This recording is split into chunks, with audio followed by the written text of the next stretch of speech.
ఆయన రక్తము ప్రతి పాపము నుండి మనల్ని ఏం చేస్తుందండి? పవిత్రులుగా చేస్తుంది. ఒకసారి చూడండి, కొరింథీయులకు రాసిన పత్రిక, మొదటి పత్రిక 6వ అధ్యాయం 9వ వచనం. అన్యాయస్తులు దేవుని రాజ్యమునకు వారసులు కారేరని మీకు తెలియదా? మోసపోకుడి, జారులైనను, విగ్రహారాధికులైనను, వ్యభిచారులైనను, ఆడంగితనము గలవారైనను, పురుష సంయోగులైనను, దొంగలైనను, లోభులైనను, తాగుబోతులైనను, దూషకులైనను, దోచుకుని వారైనను దేవుని రాజ్యమునకు వారసులు కానేరరు. అన్యాయస్తులు దేవుని రాజ్యమునకు వారసులు కానేరరు. జారులైనను, జారులంటే జారిపోయిన వాళ్ళు అన్నాడు ఒక పాస్టర్ గారు. జారులంటే ఎవరో తెలుసండి?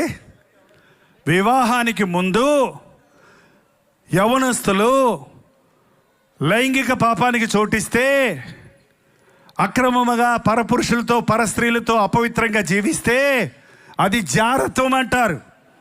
ఈ రోజున ఎంతమంది యవనస్తులు వివాహానికి ముందే వారి కన్యత్వాన్ని పోగొట్టుకుంటున్నారు, వారి పరిశుద్ధతను పోగొట్టుకుంటున్నారు, వివాహం యొక్క విలువలు లేని వారిగా ఉంటున్నారు. జాగ్రత్త, నీ దేహము దేవుని ఆలయమైనది. ఎవరైనాను దేవుని ఆలయాన్ని పాడు చేస్తే దేవుడు వాడిని పాడు చేస్తాడని చెప్పాడండి. ఆయన పాడు చేయక్కర్లేకుండానే పాడైపోతున్నారు మనుషులు ఈ రోజున. వ్యభిచారానికి చోటిచ్చేవాడు, జారత్వానికి చోటిచ్చేవాడు మానసికంగా కృంగిపోతున్నాడు, శారీరకంగా రోగగ్రస్తుడవుతున్నాడు. జారత్వము చేయువాడు కేవలము బుద్ధిశూన్యుడు.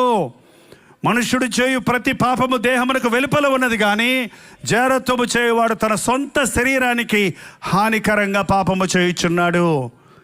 హై స్కూల్ లెవెల్ వచ్చేటప్పటికే ఈ రోజున ప్రేమలు, పిచ్చి పిచ్చి తిరుగుళ్ళు, యవనస్తురాళ్ళు ఇష్టం వచ్చినట్టుగా జీవిస్తాం.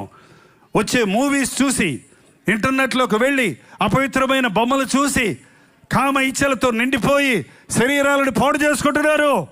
నీవు దేవుని రాజ్యానికి వారసుడు కావో, కానీ మన పాపములను మనం ఒప్పుకొనిన ఎడల ఆయన నమ్మదగిన వాడు, నీతిమంతుడు గనుక మన సకల దుర్నీతి నుండి ఆయన మనల్ని పవిత్రులుగా చేస్తాడు. జారులైనను, ఒకసారి చదివేద్దాం గబుక్కడా.